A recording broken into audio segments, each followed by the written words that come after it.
lecture, so I thought it was meant for PhD research scholars. But then looking at the number of participants who are were connected, is this just the PhD scholars or other participants as well? No, all the PhD scholars from all the disciplines of the university. So just 2, 3 of them just are enhancing their knowledge. They have taken position.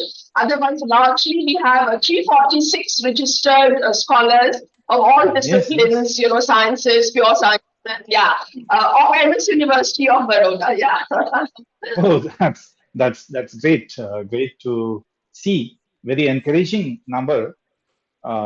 That's good. So the issue is a review of related literature.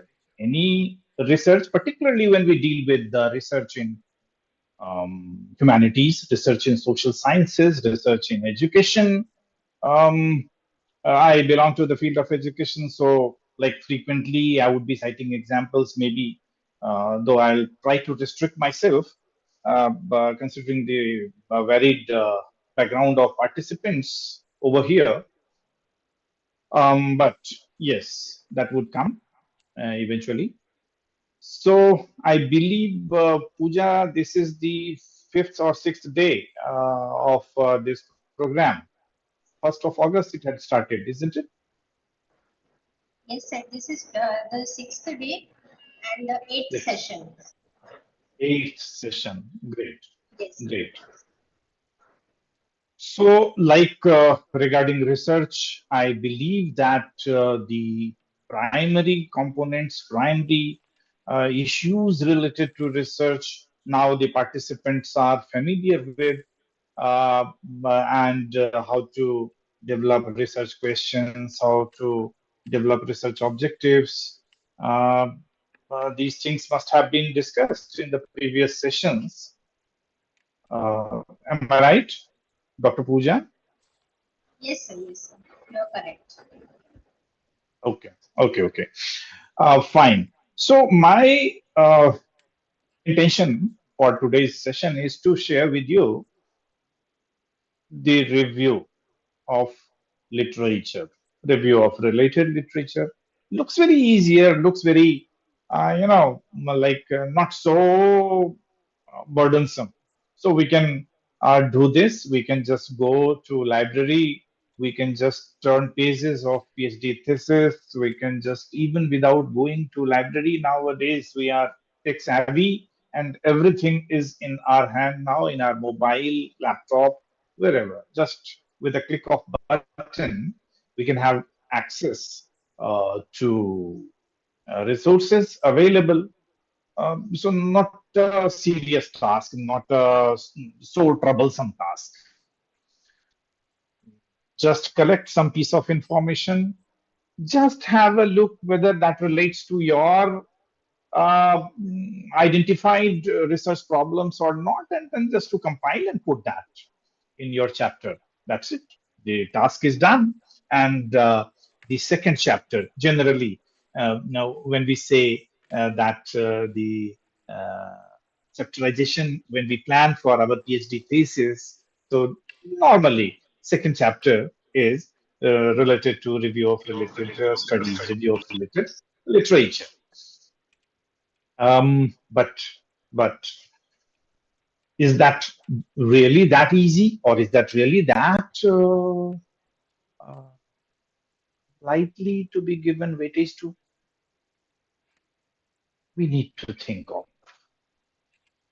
Nowadays, even when we get to know about some movie or some serials launched on OTT platform, so even before switching it on our TV, or even before buying a ticket to any movie, we try to find out whether that is worth watching or not. So we go through the reviews. We go through reviews in newspaper. We go through reviews in electronic media, and then we decide whether the time that we are planning to spend on watching those movies or OTT platform serials, should we really spend time on that or not? If we have to fly to some other cities, then we just try to do this review work. What are the connecting medium of transportations? Whether flight would be fine or train would be good, which way to go. And when we go for any buying any gadgets, anything, any appliances for home, Flipkart, be it Amazon, Flipkart, or any other medium. So we first try to see how many people have clicked, how many people have chosen for that, and whether the number of stars 4.2, 4.3, 3.8, 3.9, whatever it is, we just try to have a look at the ratings given to that appliance or gadget.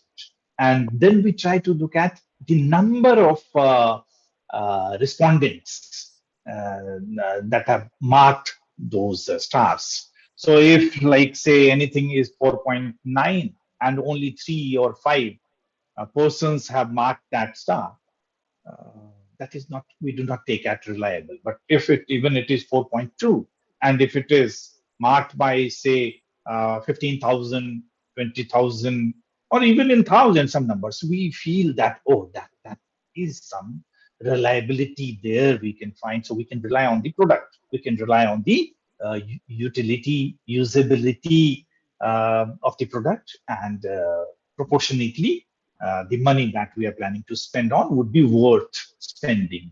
So the importance of review is in every walk of life. All of us understand this. Nothing, something alien in terms of the concept or conceptual understanding. Review is very important. Without knowing about any product, any appliances, any means of journey, any place where we wish to visit, any new hotel that we want to stay, or the guest house, or sometimes for our children, if we plan to, or for ourselves as well, if we plan to, go for study, take up higher education courses, or at any level of educational programs that we intend to pursue for ourselves or for our family members or some kids. Even then, we do review of schools, colleges, universities. What is the worth? What is the ranking? Ranking as a whole, or ranking discipline specific ranking. So everywhere nowadays, everywhere, with the outset of with the onset of the boom in information system, and everything almost is accessible to all of us by means of this electronic media. So we definitely tend to do this review before embarking on, before taking up any decision, before making up our mind. So this is the worth of a review. Before buying anything, if we do so much of reviews, before even thinking of spending some time to watch some program on OTT platform, or some like on TV in any general program, or in movie cinema, even we try to get to know the worth. Now, shifting this notion of looking for the worthiness of whatever we are embarking on to the field of research. Why do we do review? What is the worth of doing review? Why to spend any quantum of time that we are planning to spend? So these things, and then if that is the worth of the process, that is called, what we call review, then how should we go about it? What exactly should we browse through?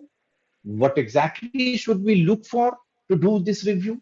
Because a review, it is not that if it is it has been given a place as the second chapter, that doesn't mean that once you complete your first chapter, only then your review will start. No, review actually starts even before you have made up your mind for what kind of research study you are going to do. So review is something that gives you a direction. Review is something that paves your way to embark on the journey of research. This is the importance. I'm sharing. I'm trying to share the screen. Let me see how successful I am. We are from the old days. Still, is it visible? My screen? Yes, sir. Yes, sir. Okay. Okay. So during next 1.5 hours, sort of, what are the takeaways that we should expect from this deliberation is uh, a general understanding of what is literature review, then purpose. I have just shared some piece of thoughts on this. Then showed sources of the review of literature review. I guess review is repeated here, just typo there. Then types of sources for literature review, functions of हाँ literature review in शुरू research. सही की हाँ payment Dr. Pooja, if somebody has any question to ask, then fine. Otherwise, they can be muted. Then difference between academic research paper and literature review. This is the difference between the way we write. We write reviews and then we write academic research paper. So a difference in the way things are written. Then differences in extent and use of literature in quantitative and qualitative research. Of course, we are discussing all these things. So, importance of a good review of literature and types of literature reviews, review of literature procedures, procedure for evaluating journal articles, caution at last that what we are supposed to keep in mind while doing review and while presenting that view. So, the common errors and common weaknesses, that's slightly I'll discuss. So, these are the takeaways that I will try to touch upon during 1.5 hours of this session. Okay, so what Creswell's book says is just I have no copied it from the book.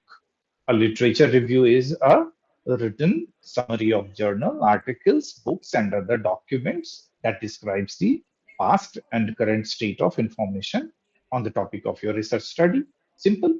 I think even before, if you have joined your PhD, so even at master level, sometimes we have this opportunity to uh, go through some tidbits of research methodology. Maybe at least master of education level students do that. I don't know. Other disciplines they might get have got this chance or not, but at least in education discipline at a mid level, people do get this opportunity. So, literature review is a search and evaluation of the available literature in your given search or chosen topic area. What happens generally is, first thing when we enter, when we make up this mind, our mind that okay, we are supposed to do the research. What we are exactly going to do? What would be the topic of research? Which area we would be doing research? These things come in mind because we cannot embark on the journey of research with an empty mind. So there are these questions that come up. So we then what we do is there are different aspects of the particular discipline that we are familiar with, and in one or a couple of such areas that we find interesting, we try to look for different research studies having been done in those areas. And when we gradually keep on narrowing down. So, like out of five, six, if we have seen initially, those things have हमारा interest. Picture लगा We इसका find तो picture लगा ना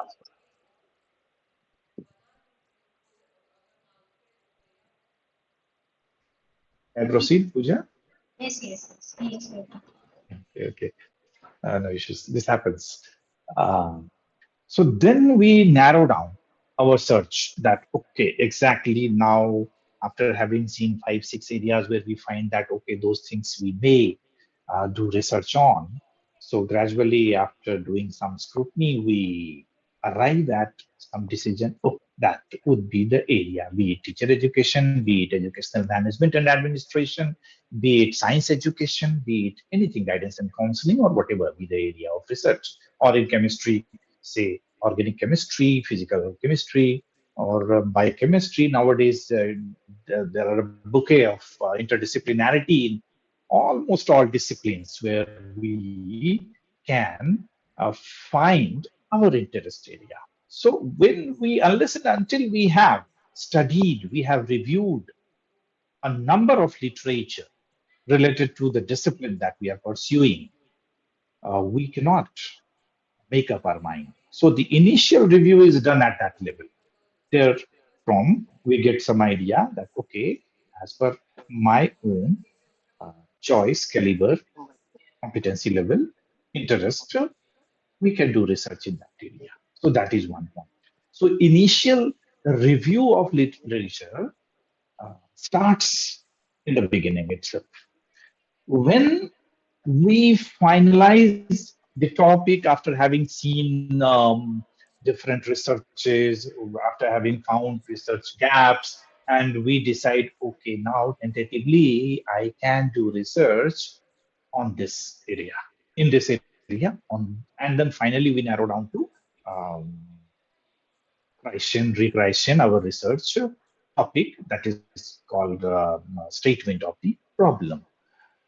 So first pick available literature, then to see what kind of work have been done.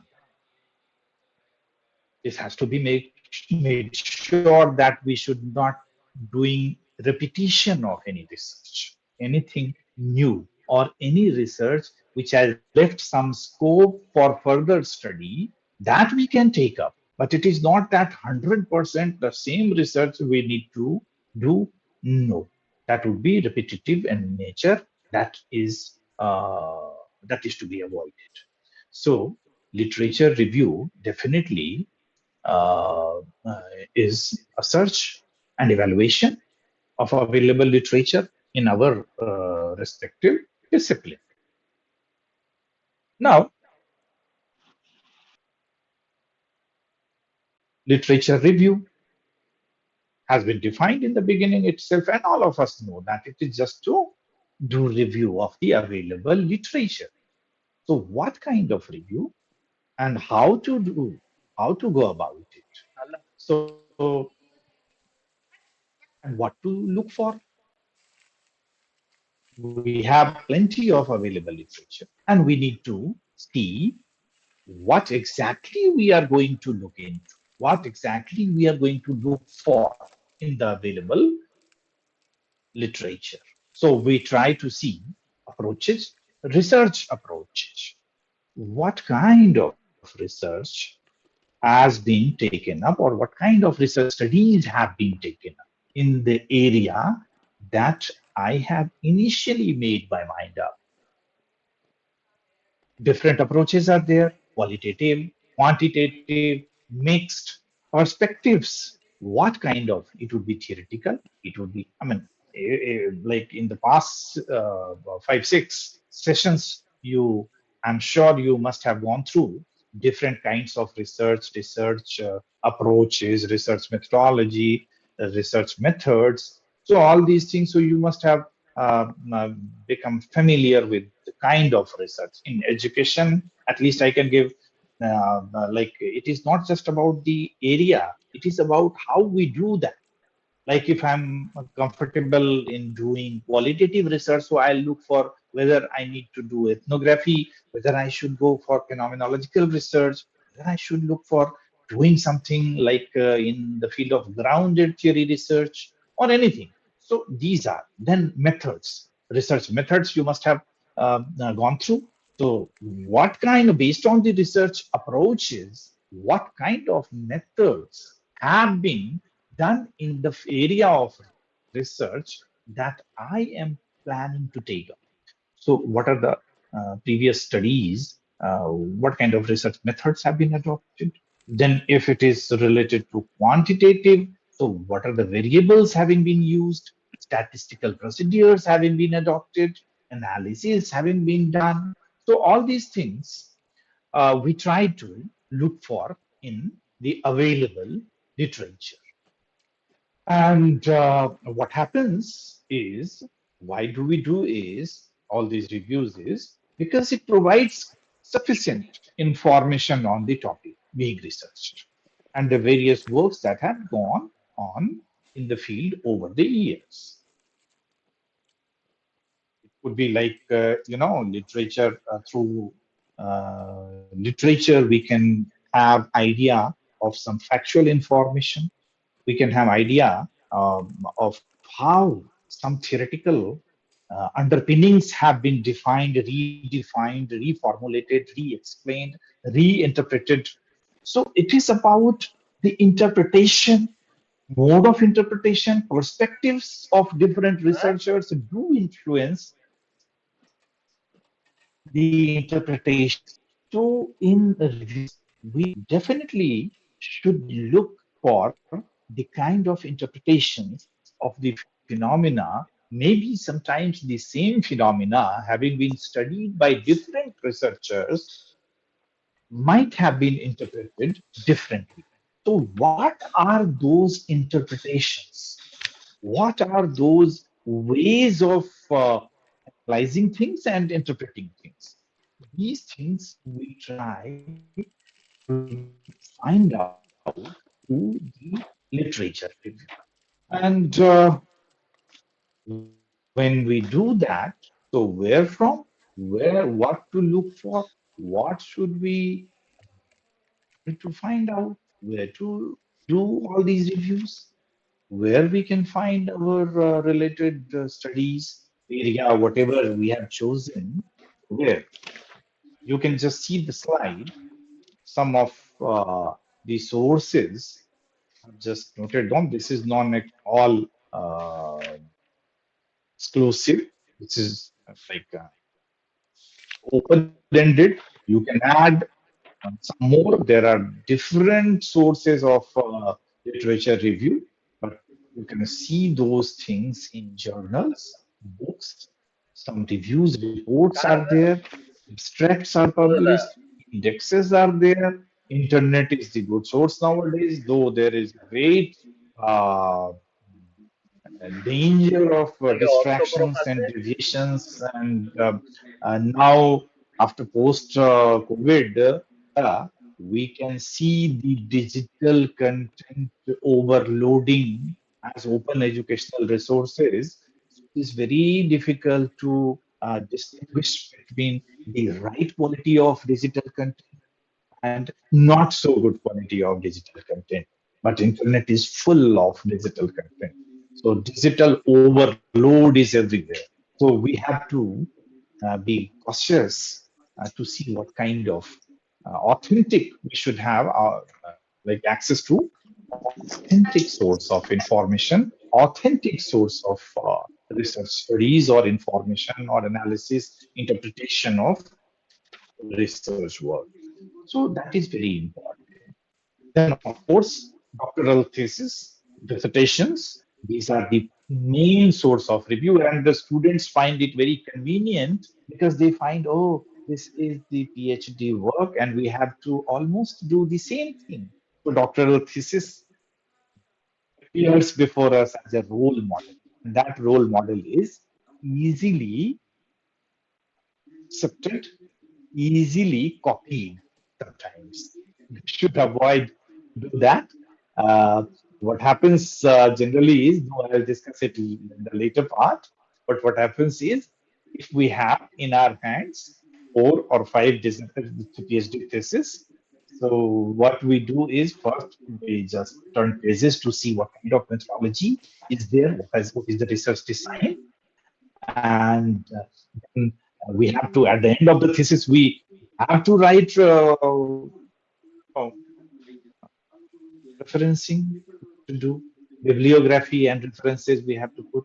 So we, without putting our brain, we just copy from the research thesis. I'm not saying that you will be doing that. This is a general weakness. And sometimes we get so much of, you know, fatigue by doing all these things that at last we say, oh, the time is running, we're running short of time. Let us just collect all these information. So without even actually having gone through those books or those piece of information, we just do that referencing part and then put it same references in our piece of work. So this is a general that caution we need to initially will mention piece of caution. So that is not the right kind of thing to do, not ethical as well. Monographs are another sources of literature we should do review on. So based on the nature of the literature, we can just classify them into two categories: primary sources and secondary sources. Slightly different would be when we say primary data and secondary data. This concept is slightly different. In terms of primary sources means we have research articles, books, monographs, dissertation, and thesis actually done, actually completed by the researcher. Somebody wants to share something, Dr. Pooja? Sir, actually, they are accidentally unmuting themselves. Okay. So this unmuting Unmute. creates Sir, this before confusion. starting the new slide, can I ask you one question? Please, Sir, I have a question. Can I ask you a question? Dr. Harendra. Yeah, yes, sir. Yeah, please. Sir, Wikipedia is one of the large source of secondary source as it is written in encyclopedia. But like so many people have told that Wikipedia is not an authentic source. So how can we Yes. rely on Wikipedia in that case? No, we should not. We should not. Actually, what happens is, Wikipedia is an open source of information. And Wikipedia, anybody has right to edit the information. So even without doing a genuine piece of research, if you add your own opinion into the piece of information that is written over there, you can add them. And so is the danger of sometimes presenting misleading information, presenting not so authentic information. So information, these are the advantages or disadvantages of open educational resources or open resources available before us. Because Wikipedia is something, though in most of the cases you would find if those information have been intervened and edited by genuine people, that's fine. Otherwise, sometimes we have some, preoccupied notion. We have some biased notions sometimes that we are not even aware of, but we add those things into that. Sometimes in the language of research or in with the spirit of research where we need anything to be authentic, informations are edited just without keeping those considerations in mind. That's why it is said that at least in the field of research, you know what? I would just, before going in the previous flow, I would say, why do we do research? Research, ideally, one thing is that research we do for getting a degree or research we do for complete the research project that we have undertaken. No, that is fine. But why? Theoretically, ideally, as a model of like in the field of education, whatever be the discipline, the research is meant to create knowledge. Research is done to explore the truth, or either to explore the new truth, to create something new, or to redefine, reinterpret the already existing piece of knowledge. The all, or then that way we are adding value to the existing body of knowledge, thus thereby making it a dynamic body of knowledge. So research is always about uh, exploring the truth to create knowledge, and philosophically to say anything we termed as knowledge must have three essential components or ingredients associated with it. Only then we can claim that yes, this is knowledge. And what are those things? One thing is that any piece of information will not become knowledge. Anything stated will not become knowledge.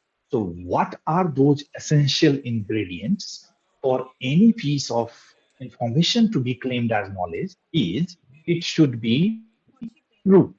So the truth is the most important thing for any piece of information. If we want to claim that that is knowledge, so that should be true. So truth is one thing. Then how can we claim that that is true? So we should have some evidence to substantiate the claim, to corroborate the claim. So for anything to be termed as true, we should have some justifiable evidence. And we do not end up there only. Justifiable evidence to claims that something is true. And then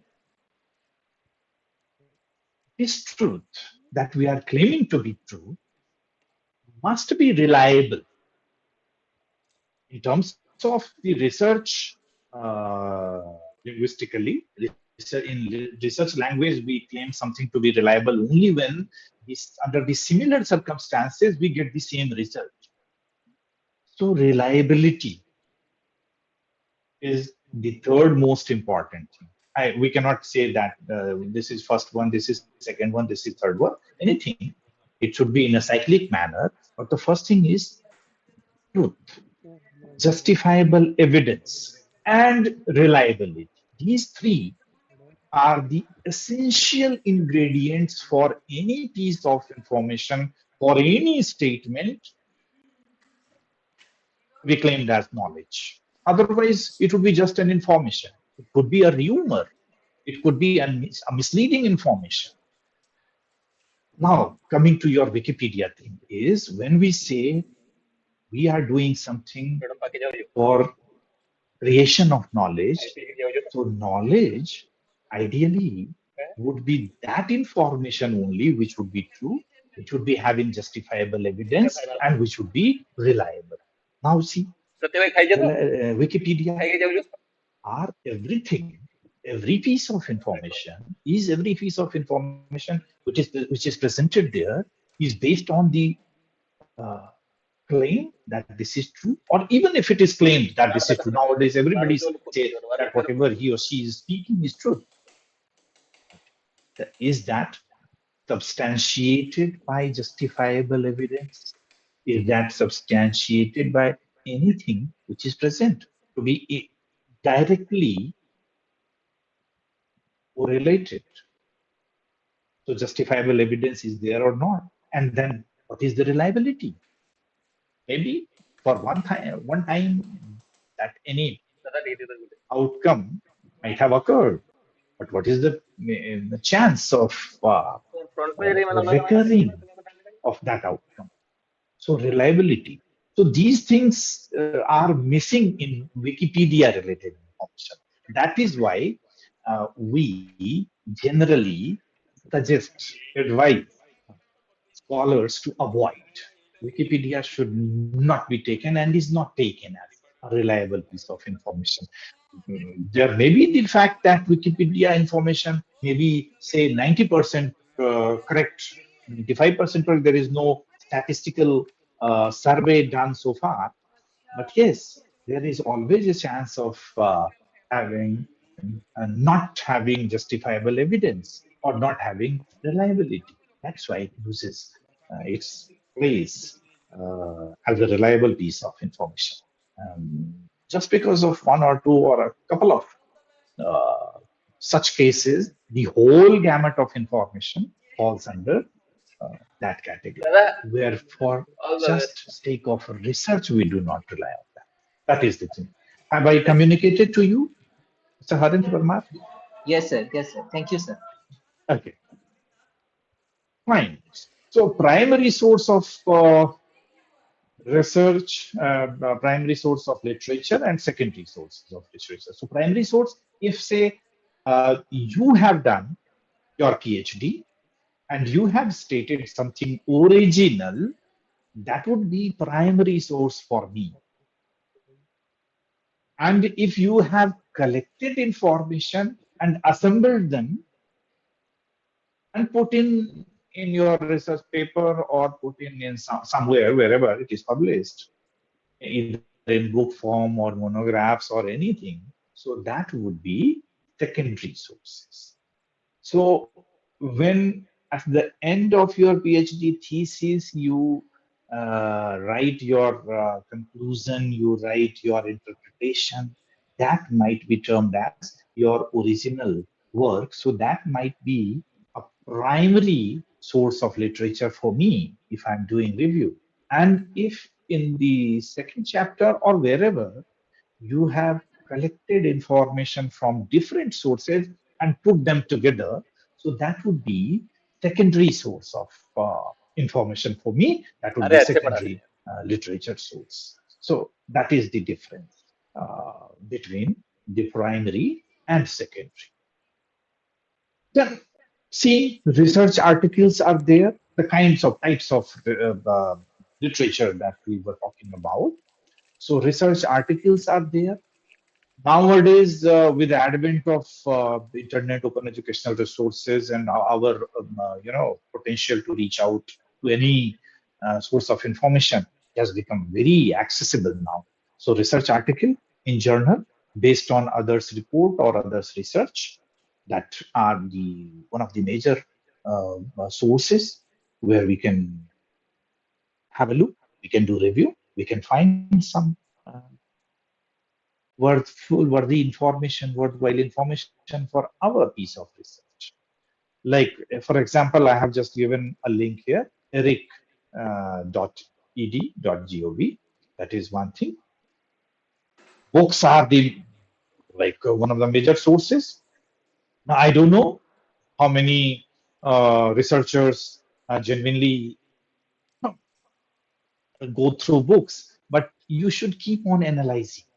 Like if you spend 3 years or 4 years or 5 years of your lifetime in doing PhD, how many new books you have gone through? Remember, every university where you get some fellowship for your research, they give you some contingency amount. And that contingency amount is generally, I see nowadays in university, I'm in my administrative capacity. So I find bills and vouchers from our research scholars. So most of them are like photocopy, then paper, and all these things. So we have made here a provision, and that is mandatory for all researchers, that whatever be the contingency amount, say 10,000 or 15,000 per year contingency, apart from the monthly fellowship. So that contingency amount, at least 50% of that contingency amount is supposed to be spent on buying new books. And you use those books, and by the time you finish your PhD, you submit, you deposit back to the departmental library or university library all those books. So that is something we need to be careful, we need to be sincere, that how many books, how many new books we go through while doing our PhD. Digital library, I have just put a link here. IIT Kharagpur has been assigned, given this responsibility, and there are so many. So, National Digital Library of India, a link you can find over here. And nowadays, Google is very handy and very easy to look for any piece of information. You can just type National Digital Library of India, and then you can see the result and you can access to. You can have access.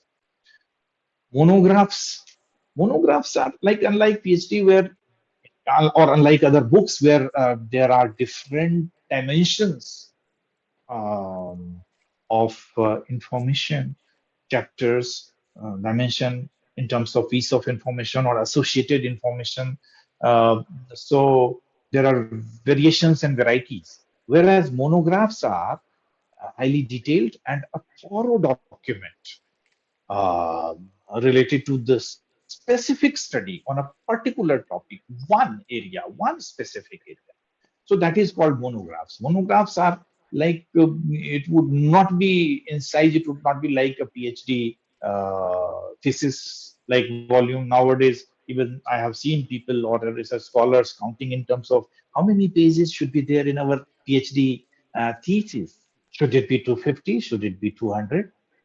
Man, I have seen a PhD in IIT Kharagpur in 64 pages, in 90 pages. So number of pages are not important. The important is the content, how well it has been conceptualized, how well it has been explored, and how well it has been presented.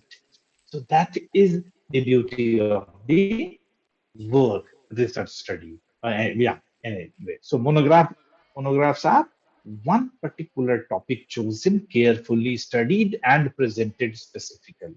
So that is called monograph. In universities, academia, researchers publish those monographs. I have just written some example supplementary educational monographs, educational research monographs, and Lincoln School monographs. That was just a random piece of information I have just added. You can just look for monographs. Now, surveys. Surveys of research are क्या the यार जैसा है unlike गया uh, आपने क्यों करा मुझे yeah, please help. Surveys are very important piece of document, very important.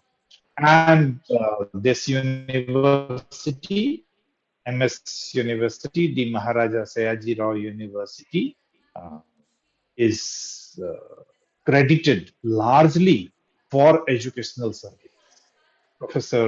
Late Professor M.B. Buch, late Professor D.K. Pasi from CASE only. Now, where you are all connected to for this program. So CASE was the pioneer and where this educational survey I'm talking about, other discipline specific surveys might have been done in different places. But yes, educational research, they took up this from 1943 to 72, and then later on NCERT in association with NCERT in 21st century. So there are many volumes, six at least. And well, in our time, we went through second or third survey. Now, fifth, sixth surveys are there available. So first survey you can see on the slide, 43 to 72, compiled and published by MS University of Baroda, obviously by the eminent professors, Professor M.B. Buch and B.K. Pasi, and all. It is they were the editor, they were the conceptualizer of the idea, and then all contemporary professionals, all contemporary educationists contributed to uh, those pieces of surveys from their respective specializations. Second survey was again published. Third by MS University, case Baroda. Third, 79 to 82 was compiled by MS University of Baroda and published by NCERT. Fourth, by NCERT. Fifth, sixth by NCERT, compiled and published by NCERT. Now, if you browse through, if you visit the NCERT website, you can find educational surveys. So different areas are there: foundational learning study reports, all India school education survey, national achievement survey, online survey of research in education, all India higher education survey is different. You dice from NIPA, you can see. I believe you might have gone through ASAR report by Pratham, annual school education report, ASAR by Pratham. So these are the surveys, these are the research reports that are published on a certain period of time. ASR is published annually. So these provide ample information, updated information in the area of research where we want to do something. Index is another source of information where we can have literature and then we can do that review. So it identifies the source of articles or the book cited by listing the titles alphabetically under author, and readers should read all such directions before trying to locate the references. So index is just like indexing what we do. So index is the piece of information where you can see in the table what are the research work or research studies in any format, any level have been done.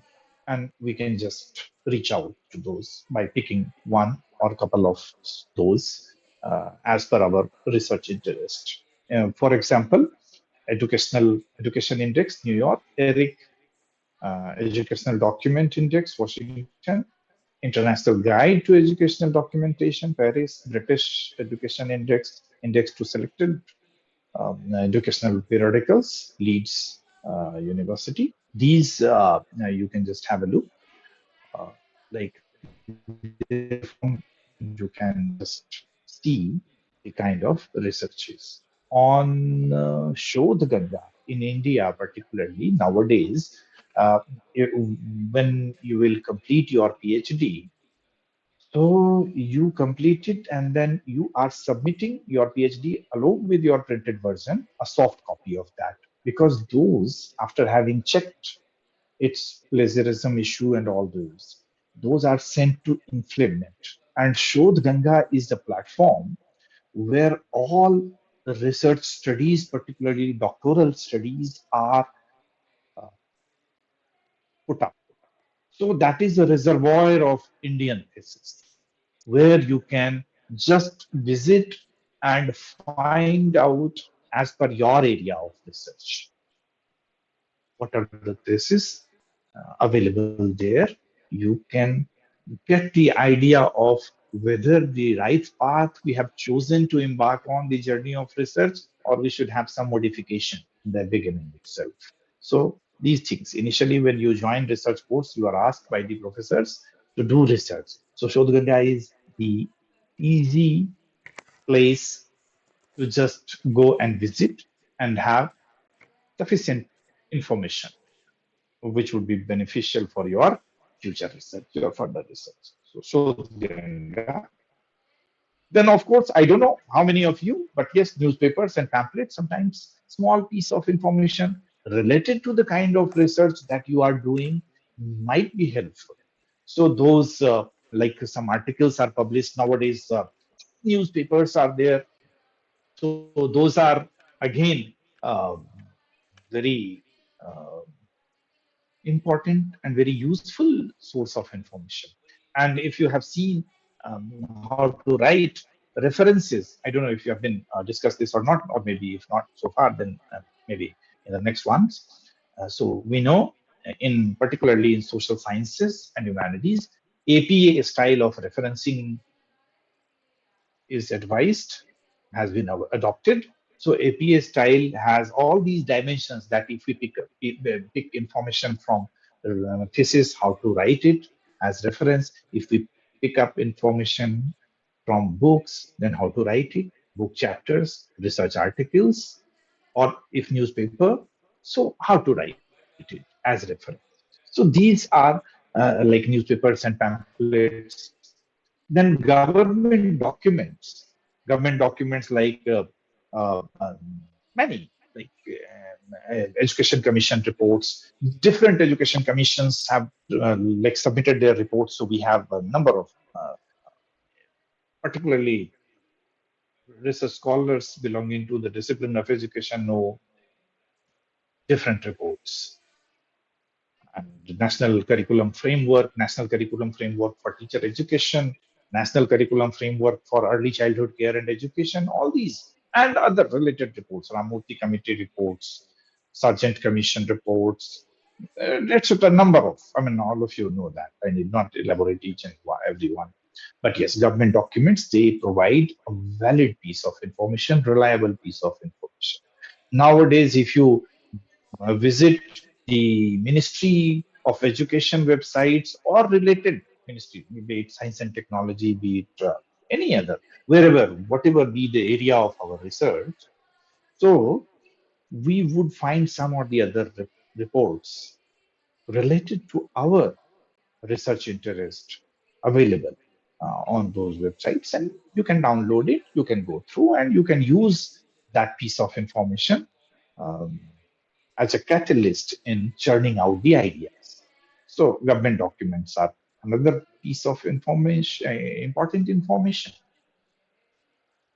uh, yeah, again, some classification. We have said primary source, which is the report by the original researcher of a study. Like you have done your PhD, and your PhD thesis would be considered as a primary source for others.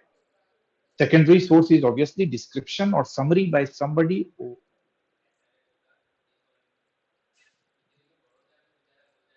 So that would be secondary. Then, like another classification is conceptual or theoretical source of literature are papers concerned with description or analysis of theories or concepts or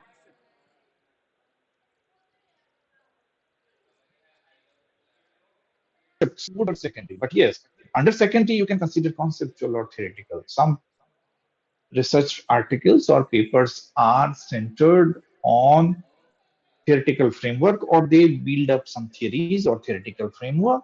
So those are theoretical in nature, or some conceptual explanations or elaboration is given. So those are conceptual and theoretical. Then anecdotal and opinion based. So if some research article or research papers are anecdotal in nature, based views or opinions about the subject that are not research reviews or theoretical in nature, those are considered as anecdote. So now, so during last almost 1 hour or 45 minutes, whatever we have discussed, we have seen, because these functions of literature review in research is something that we have started from itself. Why do we do research review? Why do we do literature review? Because this provides theoretical background to your study or field of interest. This helps in justifying how your findings are related to the body of knowledge in your field of research. This is important. The third one as well, this establishes the link between what you propose to examine and what has already been found. It helps you to refine your research methodology. So this the third part at the bottom is useful in the beginning itself, because your review, what your literature review does is it provides you that link that okay, these are the research studies having been conducted, having been carried out. These are the gaps we can sense, and then we need to bridge those gaps. So for that, we need to plan your research study. So, and based on the previous researches, you articulate the theoretical framework. It is not just that based on the previous research studies only, based on the review of books, based on the review of classics, based on the reviews of obviously research work, you develop your own theoretical framework under the guidance of your supervisor most of the time. And then that provides you the theoretical underpinnings to have a theoretical frame for your further research. And this one, the right top, that suggests, that says that it helps you in justifying how your findings are related to the body of knowledge in your field of research, is how you do that. In fact, and what happens is we get so complacent after having completed the second chapter. Oh, we have done review. Sir, ma'am, how many research studies should we be doing? Dr. Pooja, how many you suggest to do for a PhD? If somebody asks you, Sir, it should be thoroughly, I think more than 17, 80. 70, 80. Okay. Anybody? Bhavyata Patel is there. Bhavyata, what are you doing? You are doing PhD in education or in some other discipline?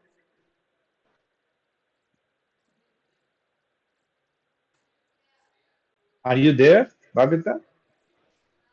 Abhita, are you listening? Abhita?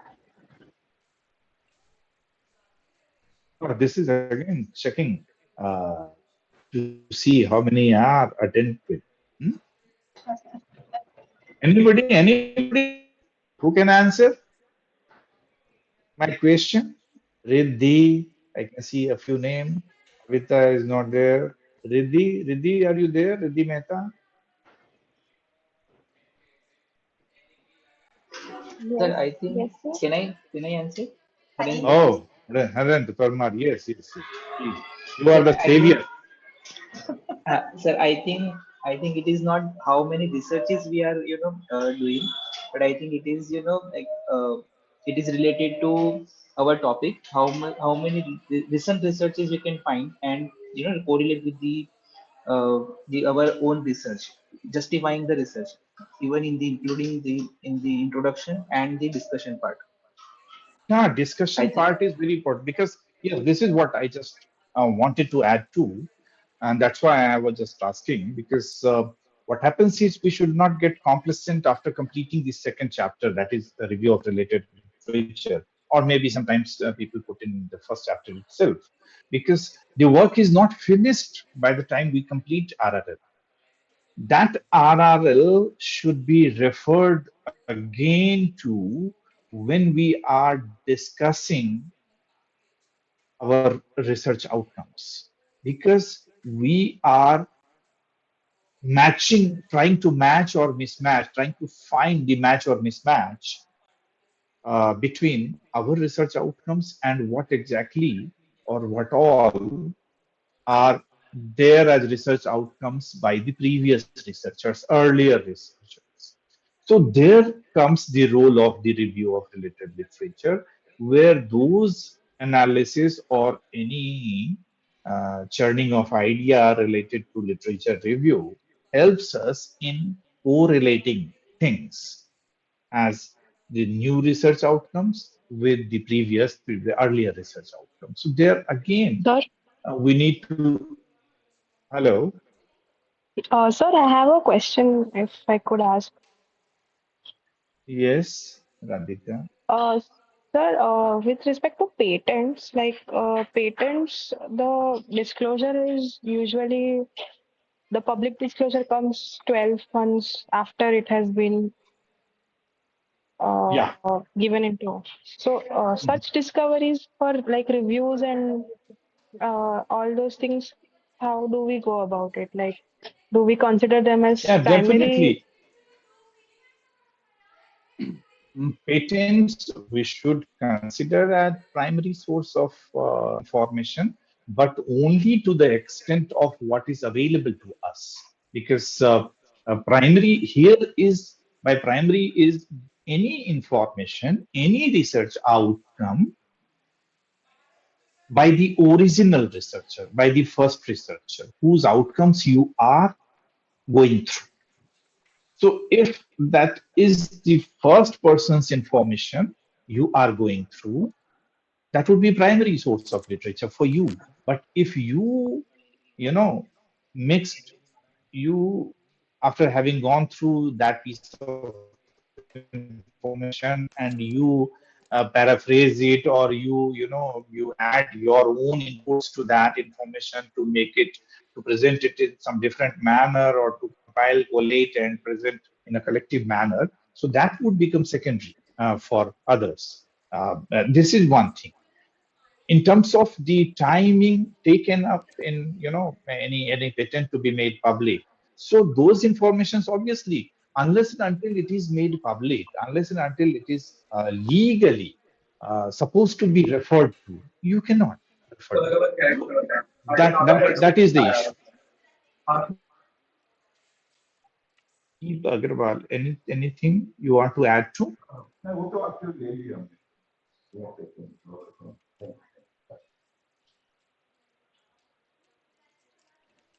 Deep Okay. Agrawal, are you trying to say something?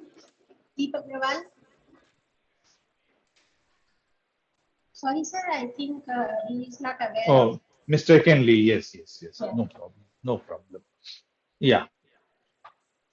So, like again, this was just a passing reference while we are deliberating on the review of related literature. So, literature review is one thing where we summarize, synthesize the previous research and arguments of other scholars without adding new contribution. Because based on the literature review, we proceed further to do analysis, synthesis, and then we add new contribution when we come up with the research outcomes. Whereas based on research literature review based on analysis, we develop a new argument and typically includes some form of data collection and analysis that becomes the research paper. So, literature review is one thing, that is one piece of information used as an intermediate piece of information, as an intermediate phase of your whole process of doing research and presenting it. Whereas research paper is something presented as the summary of your work, what you have done. So this is one thing. Now, this was just a passing remarks over during the literature review we are deliberating on.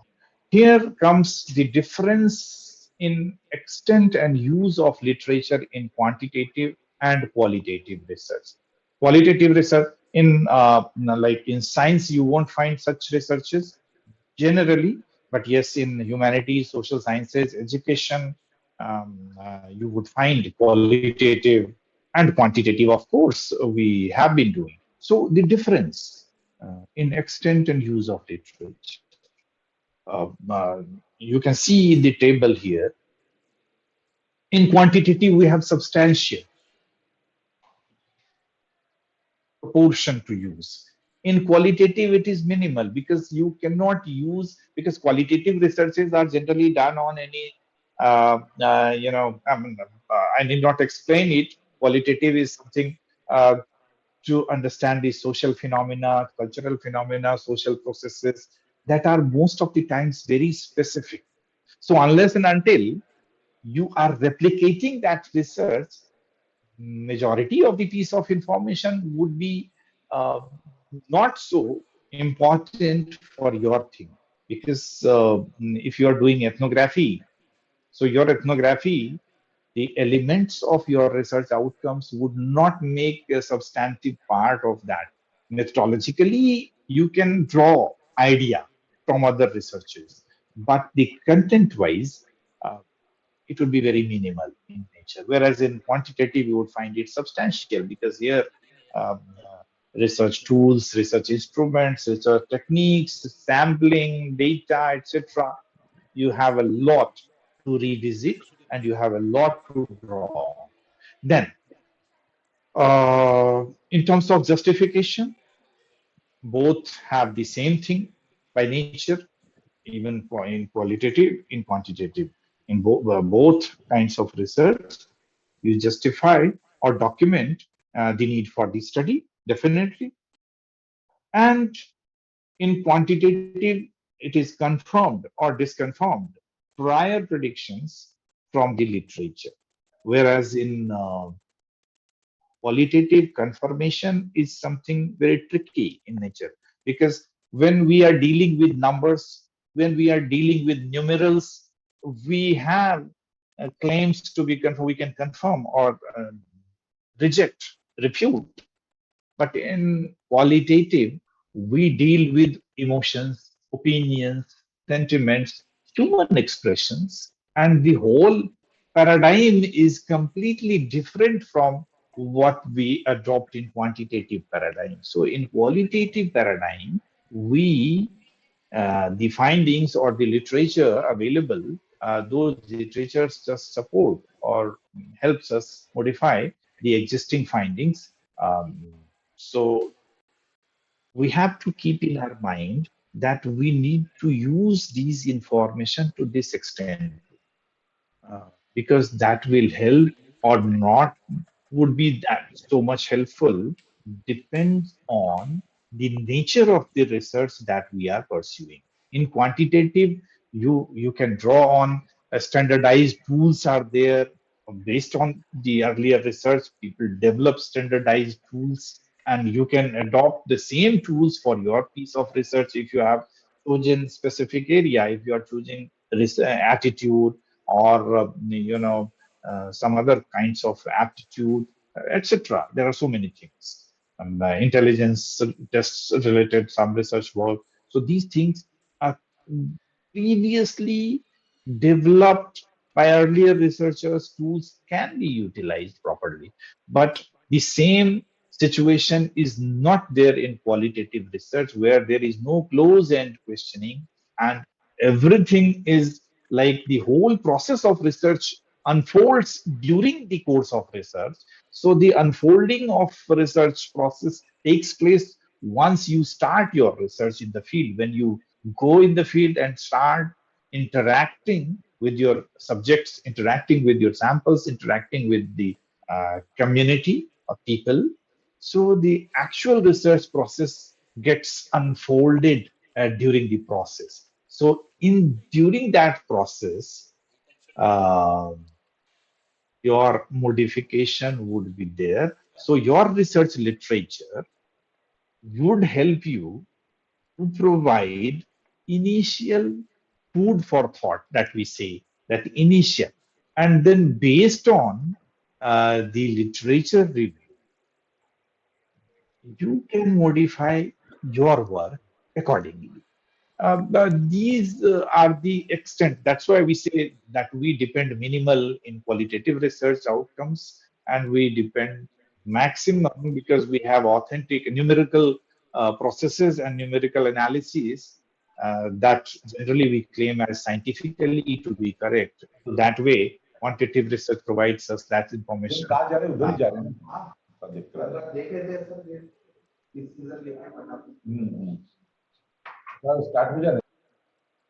Uh, Coming to the importance of a good literature review, you can just go through. I need not repeat it or read out, but you can see.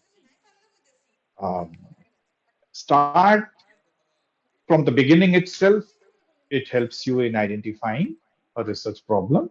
It helps you in looking for the research gaps.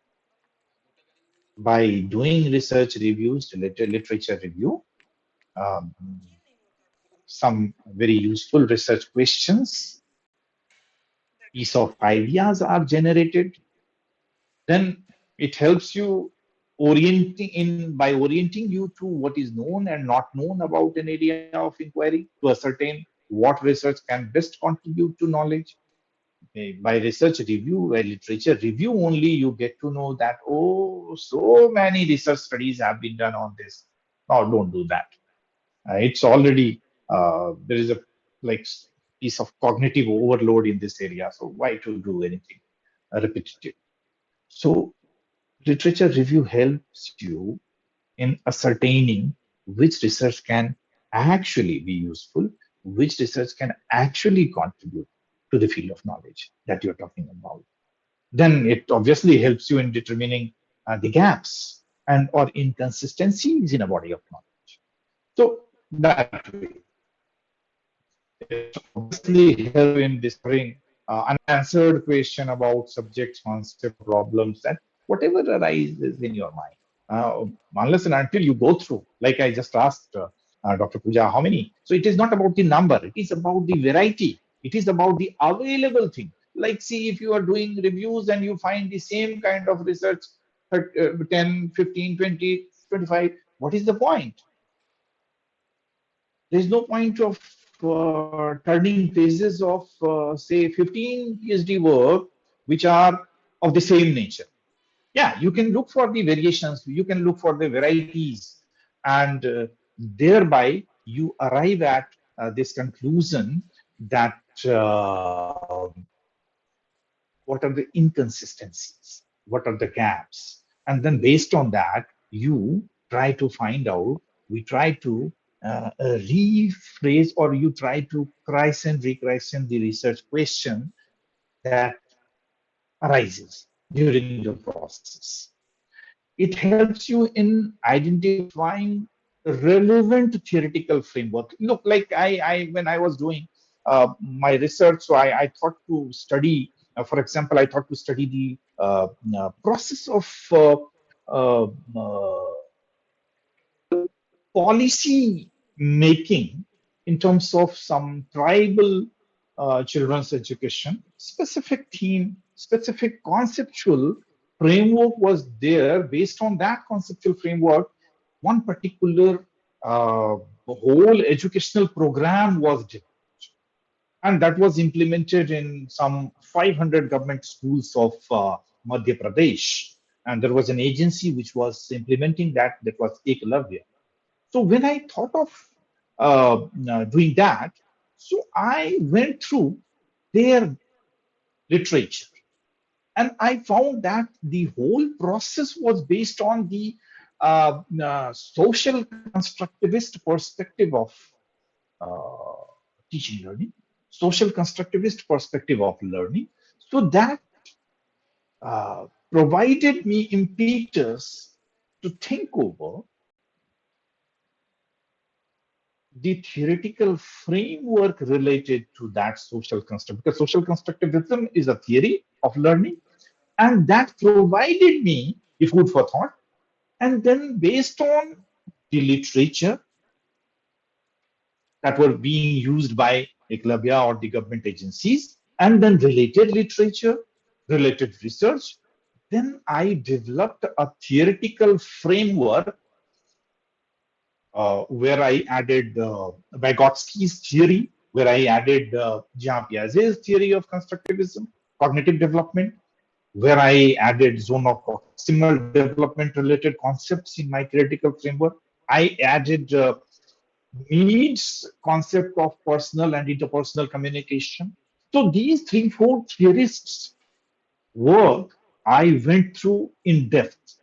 And then I developed a theoretical framework. That theoretical framework provided me answers to my questions. And those answers were theoretical and in nature. And when I did my field work, when I did my ethnography, based on my research outcomes, I put my efforts in matching those research outcomes to the theoretical answers that I had articulated in the beginning when I was developing or building on the theoretical frame. So I still remember my one paper I had written in that social constructivist perspective of learning, teaching, and teacher development. That was the title of my research paper based on the theoretical study that I had done. And then the value addition came through my fieldwork, through my ethnography, when the realistic empirical experiences, you can say, was added to that piece of information. So that paper was developed based on the theoretical framework and the practical experiences that I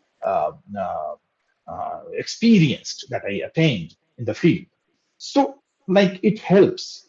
The good literature review actually helps you in answering those questions which arise in your mind. Then it helps you again, just set aside this qualitative piece of thing. Anything, it could be quantitative as well. So then it helps you in determining sample size, population. It helps you in developing a hypothesis if it is a quantitative research, because you go through different type of research and then you see what are the hypotheses have been articulated, have been formulated by the researcher. So now your theoretical concentration is in any specific area, so you can draw on from those statistical hypothesis formulations, research hypothesis formulation, and you Hello, can build up, hello, develop your own. Hello, hello. yes, yeah, you want to say something? Aishwarya, Aishwarya, do you want to say something? She's answered. I think she mistakenly. Okay, okay. This technical glitch, or we are not yet. No, this happens because this technology is still not. We are not so friendly most of the time. Sometimes it um, goes beyond our hand. No problem. So continuing to importance of a good literature review, it helps you in identifying or developing new or refined interventions to test through empirical research. It helps you in describing the strengths and weaknesses of the design, models of inquiry, and instruments. It helps you in planning the methodology, appropriate research design, data collection, etc. So, like these things, if you sum up, the importance of a good literature review, you can say that it helps you improve your research methodology. It helps you focus on research problem. It helps you cater to the knowledge base for research area. It helps you in contextualizing your research findings because review of related literature, as I said in just somewhere in the middle, that it is not left once you complete your second chapter. It is again consulted, contacted, and discussed when you are discussing your research outcomes. So again, you refer back to what has been said about that particular thing by the earlier researcher and what your research outcome is saying. So you try to juxtapose these two things and you try to provide a match or mismatch or some new explanation or some new interpretation. So it helps you in contextualizing your research findings. And obviously, it ensures novelty in your work. Uh, I'll just request you to go quickly on this type of literature reviews. This is argumented. What are the different types? Generally, what happens is I would just say add in the beginning here before I start on that what happens when we are asked to do review of related literature. So we simply what we do is we write the name of the PhD title done by the researcher, year, objectives, research questions, objectives, sample findings. This is like maybe I cannot say outright that this is correct or not correct, but generally this should be this way of presenting your review of related literature should be avoided. Uh, I'm sure you must have been uh, familiarized with this notion of presenting your research review of literature because uh, this is not just assembling those research information. If you are doing review, you are not just collecting and compiling information, you are reviewing. So reviewing means your own brain, your own thought process is involved in that. It is not mechanical. If you are putting and presenting review of related literature just as research title, year, researcher's name, variables, methodology, samples, and research outcomes, what you have added to that information. If you do review, that you, uh, that is a you know a mental process, that is an intellectual process. So with the help of that intellectual process, you are supposed to provide a refined information based on that. So you develop your argument. So you pick up some piece of literature, you study, you go through, and then you address a specific argument, assumption, philosophical or standpoint that is firmly established, and then you do something, you add your input in that. Integrative review is It generates new framework and perspectives on a topic. Historical is obviously in a chronological manner, like anecdotes we present. Methodological review is we review in terms of looking into the methods, techniques, and then those reviews provide us impetus and inputs in presenting those reviews for the benefit of our own research. Systematic review, you just go through quickly. Theoretical review, systematical review is incorporating standardized methods for identifying and reviewing the literature. That should be clearly explained in the literature review. Theoretical review that explores different theories used to approach a given topic, and how to write literature review from bottom to top. You determine the focus of your literature review. You evaluate, you find literature. First, you determine the focus of your literature. Then you identify literature to review that is related to your research topic. Then you evaluate the contribution of each sources. You then afterwards you synthesize thematically, chronologically, methodologically, and develop theoretical framework, and then you write the literature review finally. So this is what needs to be done. I'm just giving you one example. I'm technically a bit laggard, but I'm trying to put before you one piece of presentation. Just a minute.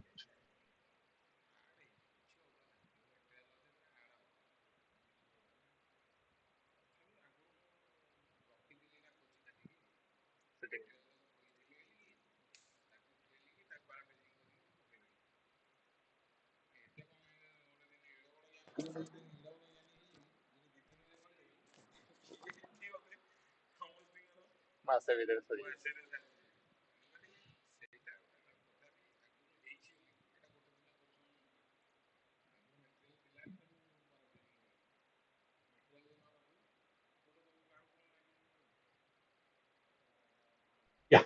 So you can see, is this space visible to you all? Like there is a researcher who has done research and presented the review of literature. So the researcher has not presented his literature review by naming the title of the PhD work or MPhil or whatever be the work, work's character or nature. The researcher has identified the category, and he has classified, divided on the basis of quality in various dimensions of the study. His or her study had certain dimensions on which he or she was supposed to do research.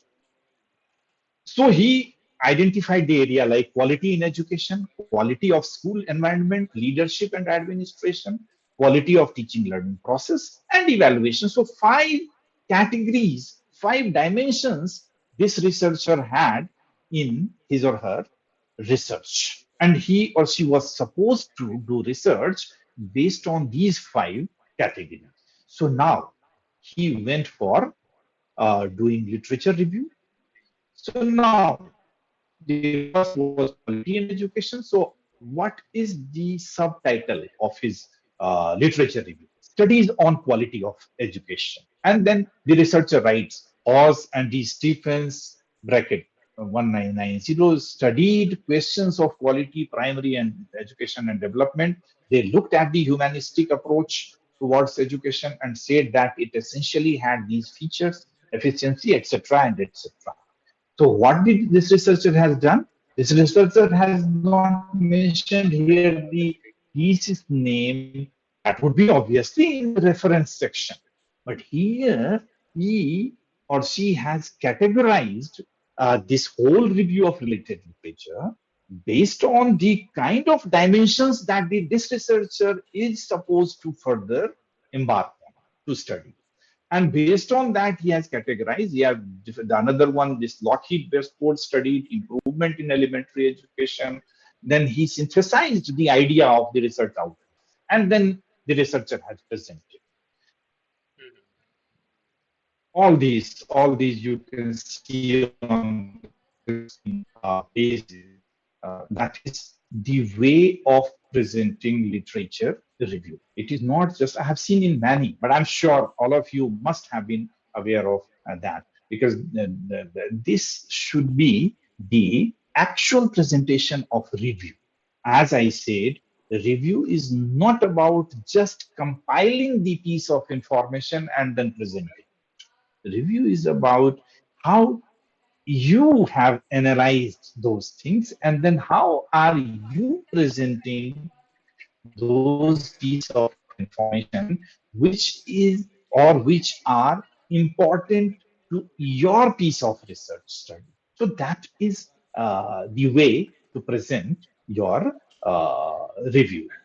Studies on quality of school environment. So here, all such research studies which were related to school environment, the researcher has taken into consideration. Studies on leadership and administration. So these are the, my purpose was to just bring this to the fore, that we should classify while presenting the literature review based on the dimensions of our research study. And that is what should be the purpose.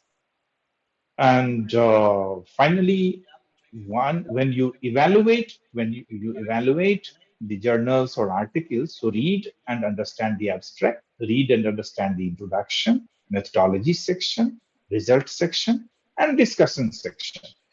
You must go through this way, and then you present your opinion, your insight that might have developed during that study.